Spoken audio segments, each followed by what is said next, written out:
It's November, and we got the forecast that there's supposed to be a hard freeze. It's the first one of the season, and so I need to go through the yard and decide what things I'm going to try and save and cover up. This is a wonderful time of year because the mosquitoes are gone. It's just the right temperature.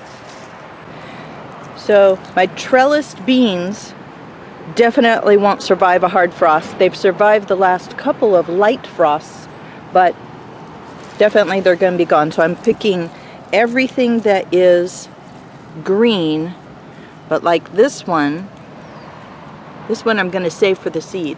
My goal is to not have to buy seed next year.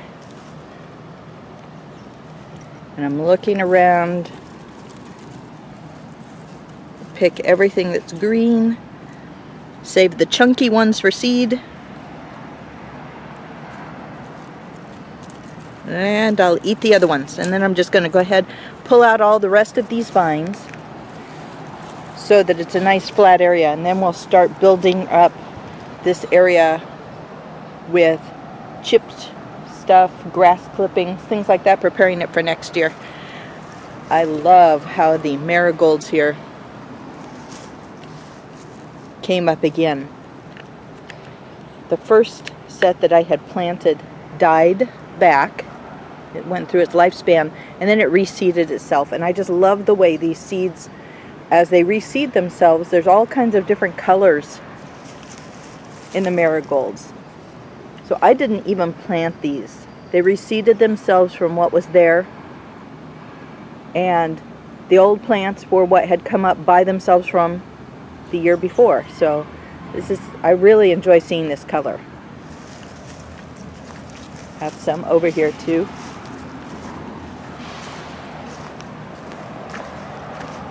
Our okra here. Oh, here's some beans. So these are the northeaster beans that Mandy gave us from her garden. And they've trellised up this okra. This is a hard call. If I thought that this would survive the frost, I would go ahead and leave it so I could harvest these seeds. But I'm not sure that it will, so I think I may go ahead and pick it. You can see the leaves are starting to fall pretty well.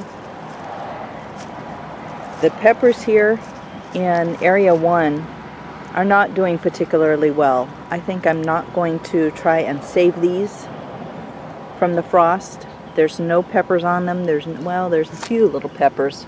I'll go ahead and pick those. There's not blooms. There's other ones that are doing better. So those are the ones we'll put our effort into. Here I have a zucchini. This zucchini came up in a pot.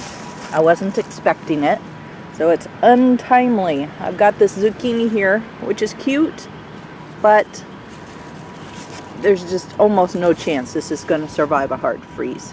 So I won't work too hard to save it. Here, however, we have my raspberry. Now, raspberries I know are going to lose their leaves, so I'm not too worried about this getting cold, but I don't want it to get shocked and die. So what I will cover it, probably with a cardboard box or something like that, and I'll cover it just to keep it not quite so cold. I want to ease it into cold so that it will lose its leaves, go dormant, and survive. I can't say enough good about the Egyptian walking onion. So if you want something for your garden that just keeps giving and giving and multiplying on its own, the Egyptian walking onion is great. We are pulling out several a day to eat.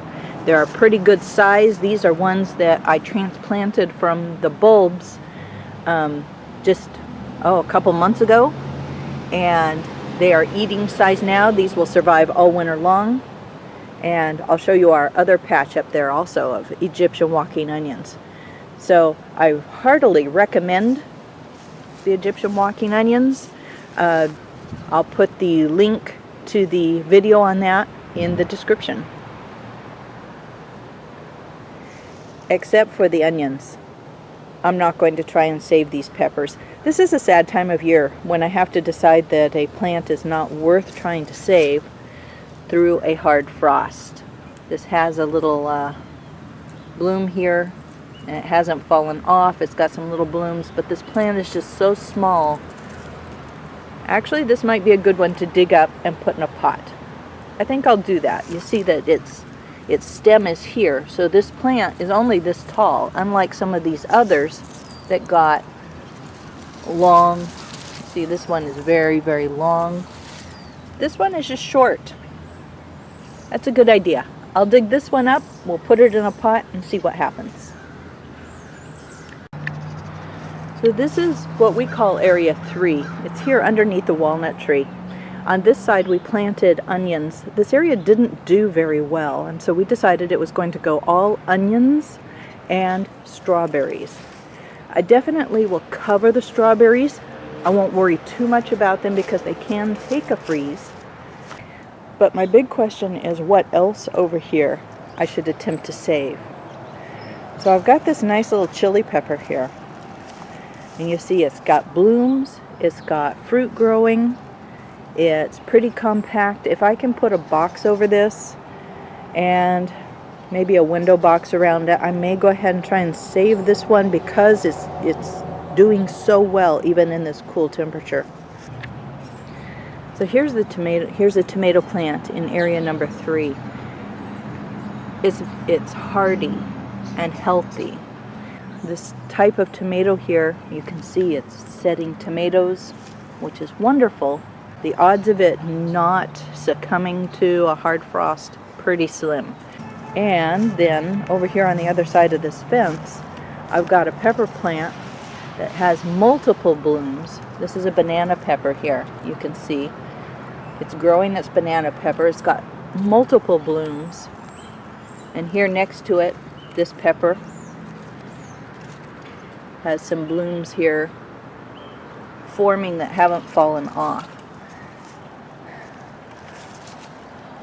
So this area right here, I'll have to leave the fence because the tomato goes through it. Otherwise I would take this fence down. But that will give me something to put the cover over. This is the area I'm going to have to try and save the plants, I think, because it's got the pepper, the 2 peppers, the tomato, the okra all right together. Now, here next to it, this cucumber, not gonna survive. Very sad. Maybe I'll put it in a pot also. Now that I know this is the area I'm going to try and save, I'll go ahead and build some boxes around them. My goal is to build a box out of windows around it as kind of a frame, and then possibly cover inside the box and then outside the box with a rug cover.